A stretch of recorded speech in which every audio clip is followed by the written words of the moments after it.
Hello everyone, আসসালামু আলাইকুম। প্রচণ্ড গরমের মধ্যে দুপুরবেলা যদি আনারস মাখা হয় তাহলে কেমন হয়। আর মামাদের কাছে এই যে আনারসগুলি অসাধারণ। এই মামাদের কাছ থেকে যদি একটু আনারস কিনে আনারস মাখা খাওয়া যায় তাহলে অনেক মজা হয়। দেখেন এই যে মামাদের আনারসগুলি আমি দেখাচ্ছি। কয়েকদিন আগে দেখেছিলাম যে ছোট ছোট সবুজ সবুজ এগুলো নাকি পাহাড়ি আনারস মামা বলল। আর এগুলো আজকে দেখলাম যে না, একটু বড় বড় একটু পাকা পাকা আনারসগুলো আসলে মিষ্টি ছিল। পরে আমি বললাম যে মামা আপনাদের ওই আনারসগুলো কোথায়? বলতেছে ওগুলো তো শেষ, এখন এগুলা মিষ্টি, এগুলা অনেক মজা, আপনি নিয়ে খেয়ে দেখেন, দেখবেন অনেক মজা পাবেন। আসলে রৌদ্রের মধ্যে কাসুন্দি, কাঁচামরিচ কুচি, ধনেপাতা কুচি দিয়ে আনারস মাখা খেতে কিন্তু অসাধারণ। আর যে প্রচণ্ড রৌদ্র পড়েছে তাই আমি আনারস এনেছিলাম। এই তো আনারস এনে পরে যে দুটা আনারস আমি ছিলে তারপর আনারস মাখবো, মেখে তারপর আনারস মাখা খাবো। আমার মতো কে কে পছন্দ করেন সেটা কমেন্টসে জানাবেন। আর আপনারা কেমন আছেন, ভালো আছেন কিনা সেটাও কমেন্টসে জানাবেন। যারা ভিডিও দেখতেছেন সবাইকে অসংখ্য ধন্যবাদ, আপনাদের সুন্দর সুন্দর কমেন্টস, তারপর আপনারা যারা শেয়ার করেন তাদেরকে অসংখ্য ধন্যবাদ। এই যে আনারসে কিন্তু এই যে ছোট ছোট ইয়েগুলো ভালোভাবে পরিষ্কার করে নিতে হয়। আমি ঝটপট করি দুপুরবেলায়। এই যে আনারসটা সুন্দর করে ছিলে নিচ্ছি ছোট ছোট করে, গোল গোল করে।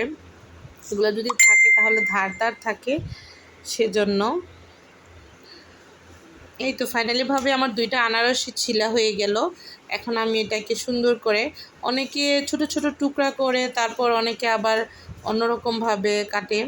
আমার কাছে এভাবে ভাল লাগে, গোল গোল করে কাটলে আমার কাছে আনারস মাখাটা খেতে অনেক ভালো লাগে। তাই আমার কাছে খুব পছন্দ এভাবেই, সেজন্য আমি এভাবেই কেটে নিলাম।